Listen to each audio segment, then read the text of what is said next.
오늘 본문 말씀은 사도 바울이 자기 스스로가 죽을 때를 알고 이제 내가 얼마 안 있으면 죽겠구나, 그걸 알고 디모데에게, 바울의 후계자인 디모데에게 유언처럼 하는 말입니다. 이제 나는 곧 죽는다. 근데 바울이 나이 많아 죽는 게 아니고요, 순교하는 겁니다. 자기 스스로가 이제 내가 재판을 받고 죽을 것을 아는 거죠. 이제 순교할 때가 왔다는 것을 아는 거예요. 그래서 이제 디모데에게 편지를 쓰면서 마지막으로 너에게 할 말이 있는데, 앞으로 사람들이 거짓 스승에게 많이 넘어갈 거다. 이단들이 많이 일어날 것이다. 그리고 안 넘어간 사람도 귀가 가려워서 자기 귀에 좋게 해주는 얘기를 듣는 사람들을 쫓아갈 것이다. 그러지만 너는 아무리 그럴지라도 주님의 복음을 전하는데 모든 것을 걸어라. 나는 이제 나의 달려갈 길을 마치고 이제 주님 앞에서 멸류관 받을 일만 남았다. 그런데 나만 아니라 주님이 다시 나타나실 것을 사모하는 모든 자에게도 멸류관을 준비하실 것이다. 이 말씀을 했습니다. 오늘 사랑하는 우리 강림교회 성도님 모두가 앞으로 한 분도 빠짐없이 주님 앞에 섰을 때 멸류관 받으시기를 간절히 축원합니다. 제 마음은 그런 생각을 가지고 오늘 이 말씀을 골랐습니다. 여러분이 꼭 그렇게 되어서 승리하는 하나님의 사람들이 되시기를 축복합니다. 먼저 멸류관을 받으려면 어떻게 해야 하는가?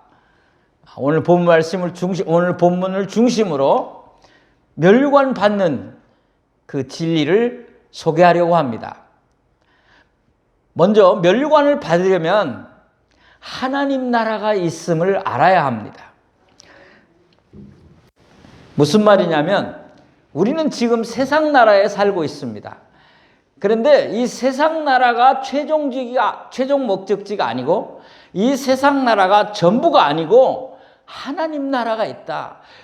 내 이 세상 나라를 끝나는 날, 거기서 끝나는 것이 아니고 새로운 세상, 새로운 세계가 열리는데 그게 바로 하나님 나라다.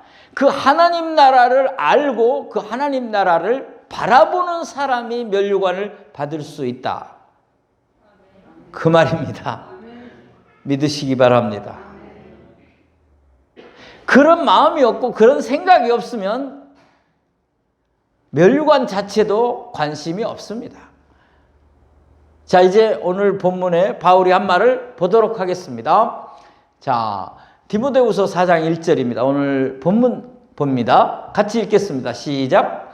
하나님 앞과 살아있는 자와 죽은 자를 심판하실 그리스도 예수 앞에서 그가 나타나실 것과 그의 나라를 두고 엄히 명하노니. 아멘. 바울이 디모데에게 엄히 명하며 마지막 유언처럼 얘기하는데 그 날에 대한 얘기를 하는 거예요. 어느 날이에요? 심판할 날. 살아있는 자와 죽은 자를 심판하실 날.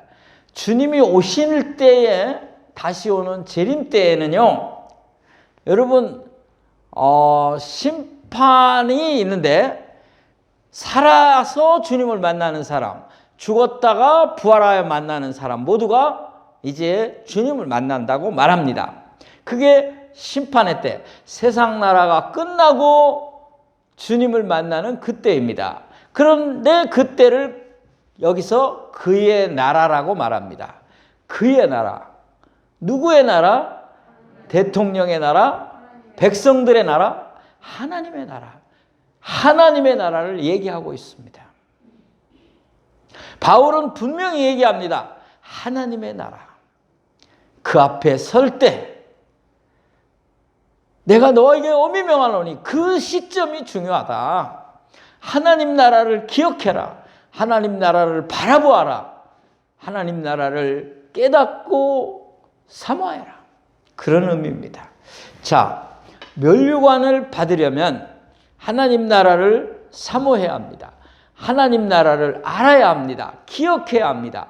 이 세상 나라에 머물러 있으면, 이 세상 나라의 모든 것을 걸면 면류관도 없고 하나님 나라도 없습니다. 그렇다고 해서 세상 나라에서 여러분이 샘솟는 생명수와 같은 기쁨도 못 누리고 정말 고해와 같은 인생을 살다가 참으로 방황하고 만족 없는 인생을 살다가 기쁨 없는 인생을 살다가 지옥에 갈 것입니다. 오늘 본문을 좀 더 보겠습니다. 자, 6절입니다. 6절 같이 읽겠습니다. 시작. 전제와 같이 내가 벌써 부어지고 나의 떠날 시각이 가까웠도다. 바울이 하는 말입니다. 자기는 전제와 같이 내가 벌써 부어지고, 그 말은 무슨 말이냐면 제물을 드릴 때에 이스라엘 백성이 소나 양을 잡아 제물을 드릴 때 그 제물을 전제라고 말합니다. 그래서 내가 이제 제물이 된다. 죽음의 제물이 된다는 거예요. 그 사망에 이제 제물로 드려졌다, 부어졌다. 그런 뜻입니다. 이제 나는 그런 때가 왔다는 거예요. 근데 죽는 걸로 끝나는 것이 아니고 나는 떠날 시간이 되었다고 말하는 거예요. 죽는다고 표현을 안 해요. 떠난다는 거예요. 떠난다는 거.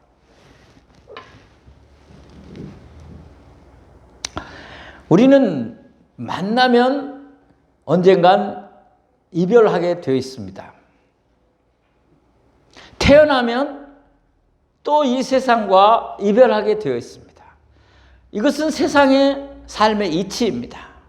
근데 중요한 것은 이 땅에서의 잠시 이별이 아니라 하나님 나라에서 죽음의 이별 이후에 하나님 나라에서 만나는 것이 더 중요합니다. 그래서 바울은 내가 지금 끝나는 인생이 아니고 떠나가는 인생이다. 나는 하나님 나라로 가고 있다. 떠난다고 얘기하는 겁니다. 죽음으로 끝이 아니라고 얘기하는 것입니다. 나는 지금 어디로 떠나고 있다는 표현을 쓰고 있습니다. 어디로요? 하나님 나라로. 사랑하는 성도 여러분, 제가 여러분에게 간곡히 부탁하고 싶은 말은 바로 그겁니다. 여러분이 하나님 나라를 소망하고 하나님 나라를 기다리고 하나님 나라에 대해 깊이 알려고 하는 삶을 살아야 면류관을 받을 수 있다, 그 말입니다. 이 세상 나라에 관심이 더 많아지고 이 세상 나라의 모든 것을 걸고 거기에 힘쓰며 살면 면류관의 가치도 모를 뿐만 아니라 하나님 나라에 들어갈 수도 없게 된다는 것입니다.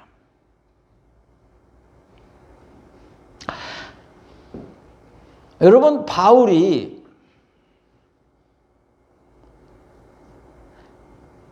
태어나서 인생을 살 때 예수님을 만나기 전까지는 전부 세상 나라에 귀착되어 있었고 세상에서 명예와 세상에서의 인정과 세상에서의 사람들로부터 존경받는 그런 것에 집착되어 있었습니다.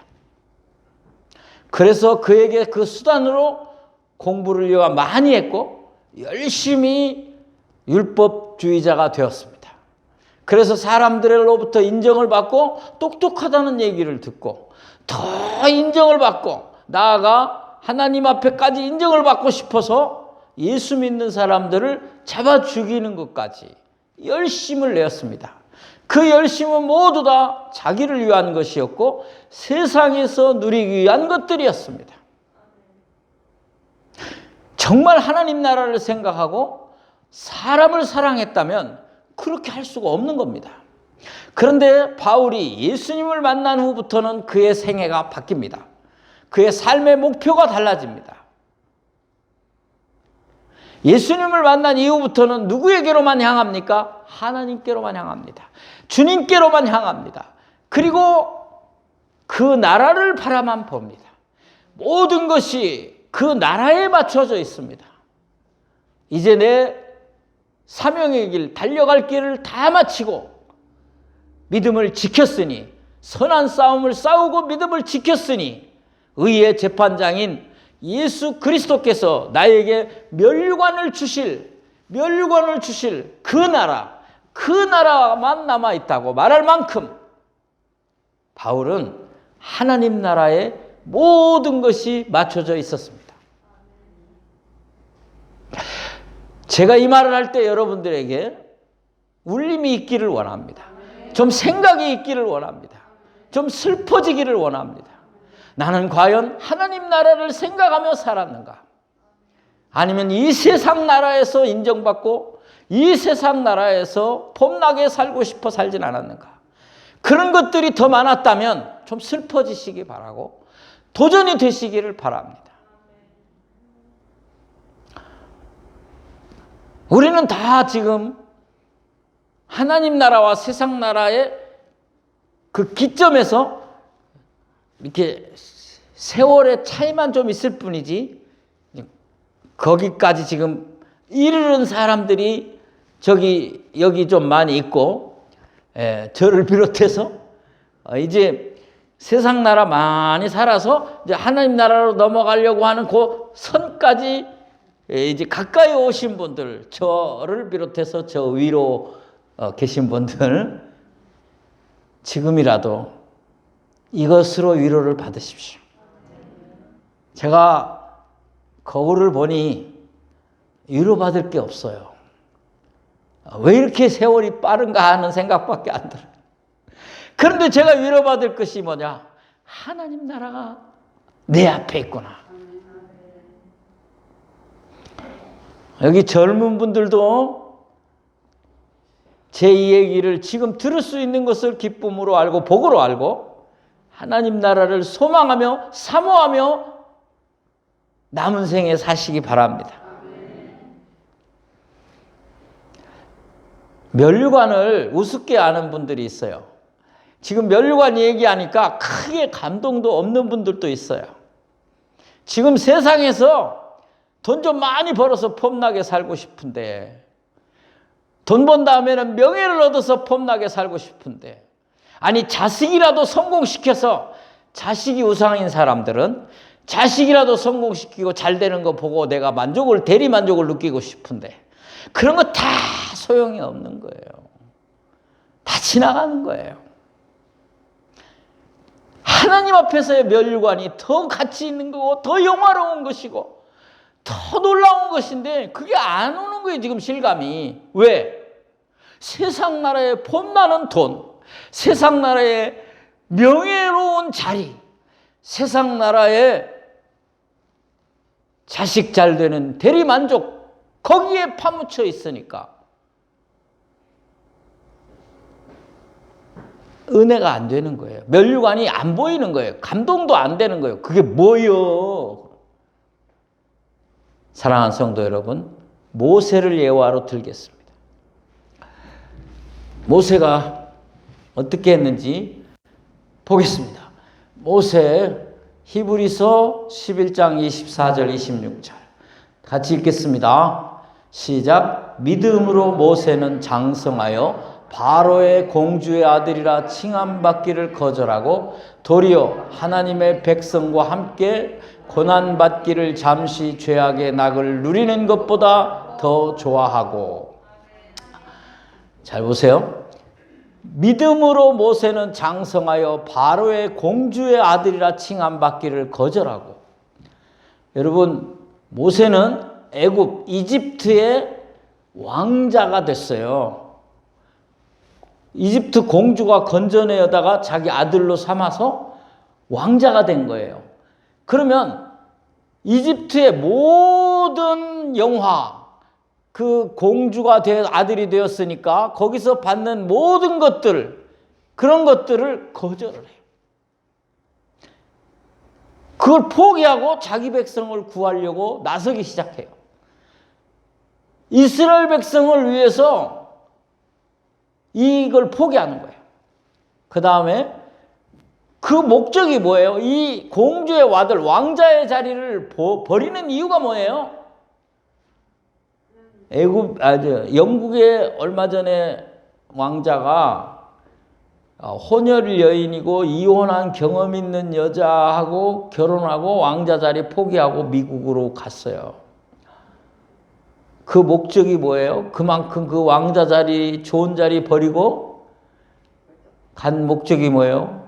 그 여자를 사랑해서. 그 여자를 사랑하기 때문에. 모세는 뭐예요?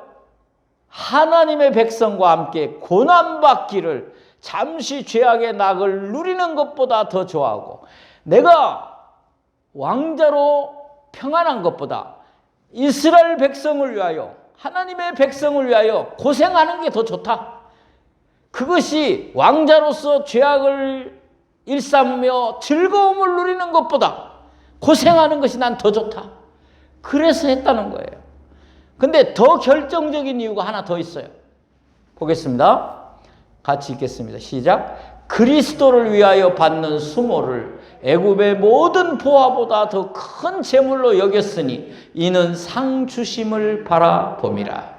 아멘.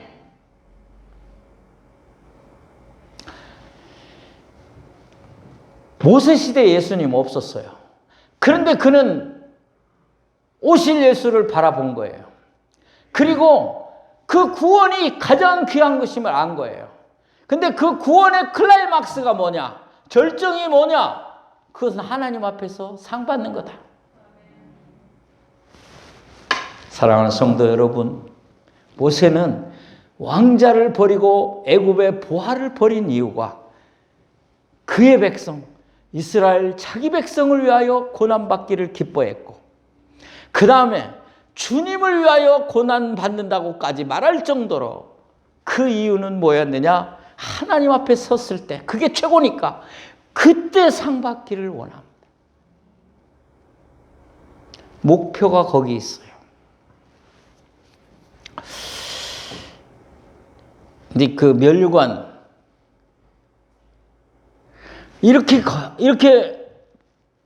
이렇게까지 하는 모세가 있는데 우리는 얼마나 사모해요.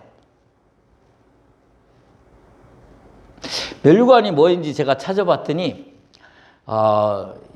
요즘 무슨 그 트롯 오디션 해가지고 트롯 이제 미스 트롯 진이 되면 이렇게 씌워주는 그런, 이제 또 미스 코리아 되면 씌워주는 이런 반짝반짝하는, 그걸 뭐라 그러죠?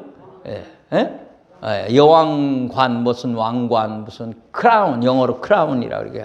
이쁜 거 있어요. 이제 그래 좀 작게 만들어 갖고 또 결혼식 할 때 신부가 쓰기도 하게 해요. 근데 그거는 면류관이 아니에요. 그러니까 우리나라 말로는 그게 이제 왕관인데 우리나라 말로 이제 번역을 하면서 면류관을 쓴 거예요. 면류관이라고. 이제 면류관이 우리는 잘 몰라요. 그죠? 근데 여러분 사극을 보면 임금이 이렇게 2층으로 된 모자가 있어요. 그리고 옆으로 날개가 있는데 이 날개를 옆으로 한 사람은 신하들이에요. 신하들은 옆에 뒤에 날개 이렇게 나온 게 이 그림을 보여드려야 되는데 그림 준비를 안 했어요. 그런데 임금은 날개가 위로 2개가 이렇게 올라가 있어요. 신하들은 옆으로. 이걸 무슨 모자, 이거 감투라 그래, 감투. 감투 쓰기를 좋아한다 그래서 그걸 쓰는 거예요. 근데 그것이 옆으로 이렇게 뒤에 나와 있는 거는 신하들. 자세히 안 봤구나. 사극을 다시 혹시 보게 되면 임금의 감투는 이 위로 올라와 있어요. 2개가.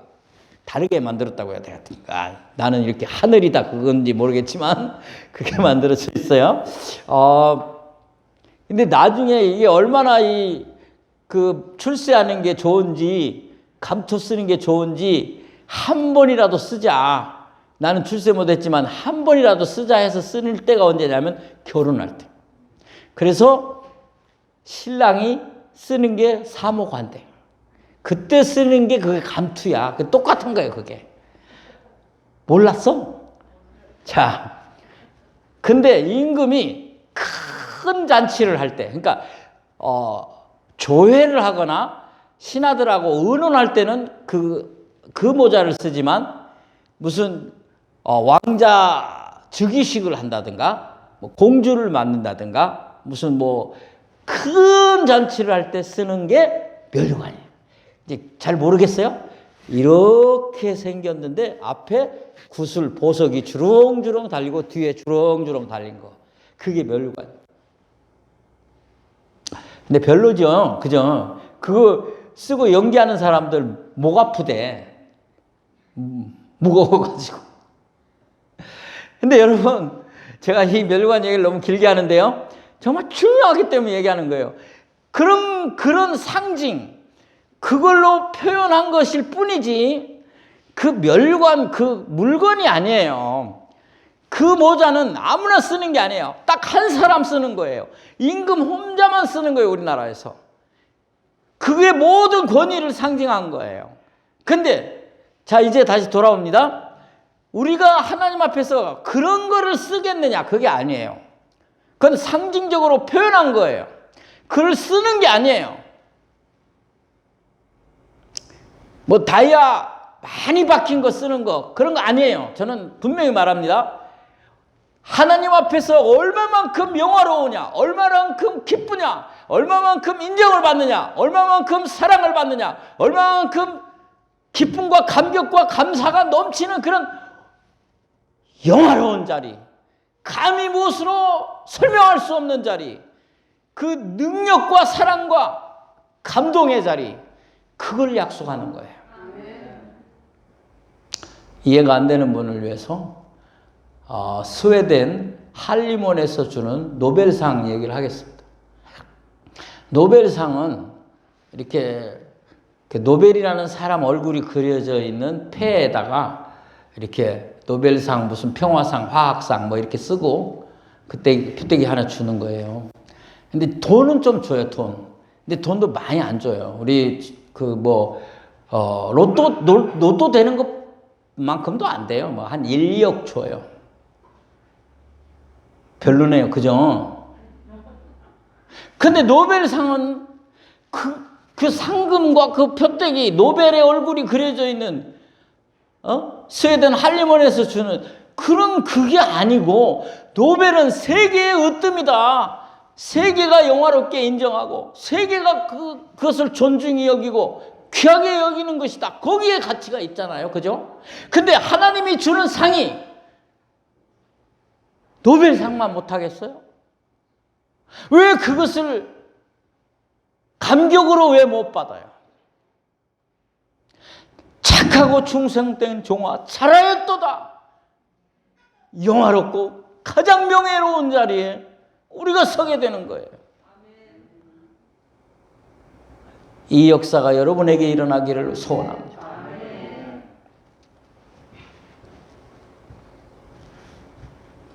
미국 사람들 제가 가서 보니까요, 미국 사람들이 차에다가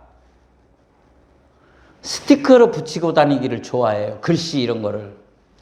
근데 제가 많이 붙인 걸 봤더니 어너 스튜던트라는 걸 많이 붙이고 다녀요.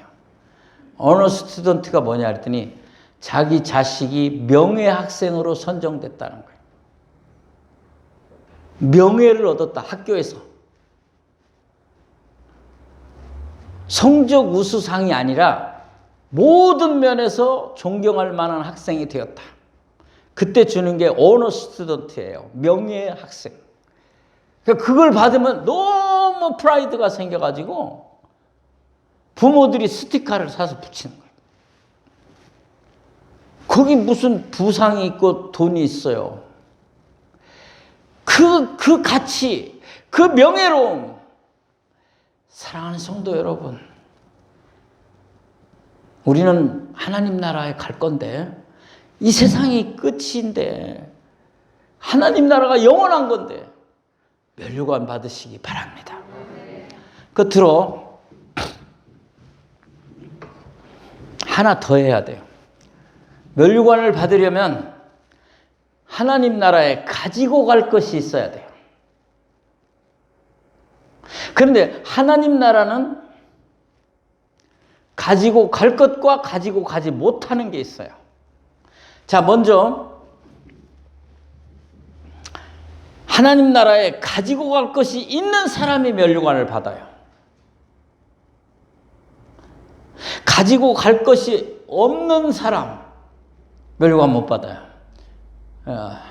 근데 가지고 갈 수 있는 것과 없는 것이 있다는 거, 그거부터 알아야 되겠죠? 자, 가지고 가지 못하는 것. 이거 가지고 가지 못하는 거 뭐예요? 유형 자산, 눈으로 보이는 거예요. 눈으로 보이는 게 뭐예요? 집, 자동차, 옷, 구두, 핸드백, 금, 보석, 다이아몬드. 가지고 갈 수 있어요? 아니, 내가 여기다가 뭘 하나 붙여드릴게, 앞에다가. 명품. 가지고 갈 수 있어요? 명품이니까 통과되겠네. 다 못 갖고 가요. 내가 그렇게 수많은 장례식에 가봤지만 갖고 가는 사람은 아무도 없어요. 이런 데다가 목을 매지 맙시다. 있으면 감사하고. 가져갈 수 있는 것 보겠습니다. 가져갈 수 있는 것. 무형자산입니다. 무형자산. 가지고 갈 수 있는 거. 오늘 바울이 말을 해요. 오늘 본문 얘기를 하게 해요. 자, 4장 7절 보겠습니다. 4장 2절 7절 보겠습니다. 2절 먼저 보겠습니다. 시작. 너는 말씀을 전파하라. 때를 얻든지 못 얻든지 항상 힘쓰라. 범사에 오래 참과 가르침으로 경책하며 경계하며 권하라. 나는 가지만 너는 말씀을 전파하라. 이 일에 힘써라, 그 말이에요. 복음을 전해라. 예수 그리스도의 구원의 복음을 전해라. 여러분이 이 복음을 전했습니까? 그건 하나님 앞에 갖고 갑니다. 이해가 안 되세요? 내가 오늘 여기 계신 분 예를 들어서 죄송한데요. 우리 최미순 권사님이 우리 이사신방 갔을 때 이런 말씀 하셨어요. 우리 김혜자 집사님하고 신인자 집사님이 이번에 권사님 되는데 너무 감사하고 진짜 감격이 있다고 하면서 눈물을 글썽거리셨어요. 근데 그 이유가 뭔지 아세요?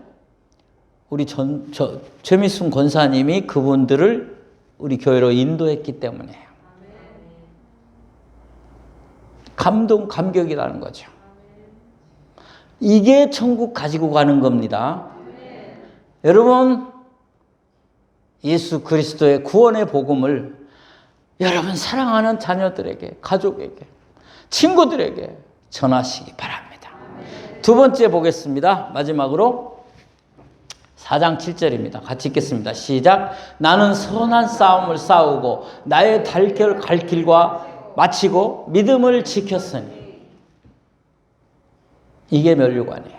자, 선한 싸움. 여러분 예수 믿는 거 선한 싸움이에요. 쉽지 않아요. 유혹도 많아요. 시험도 와요.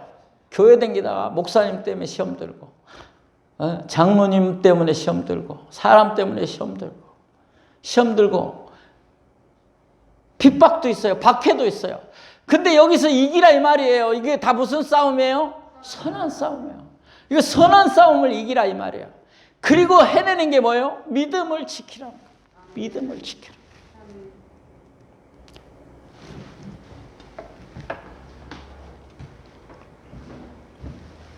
말씀을 때를 얻든지 뭐든지 전해라.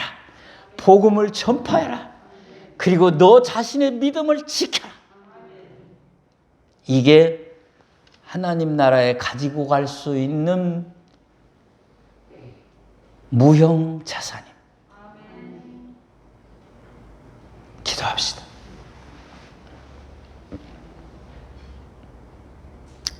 하나님 아버지 감사합니다. 생명의 말씀을 들려주시니 감사합니다. 이 말씀이 잘 박힌 못과 같아 우리 성도님들의 가슴 속에 열매가 되고 은혜가 되고 복이 되게 하여 주옵소서. 30배, 60배, 100배의 결실을 맺게 하여 주님 앞에 섰을 때 면류관 받게 하여 주옵소서. 예수님의 이름으로 기도하옵나이다. 아멘.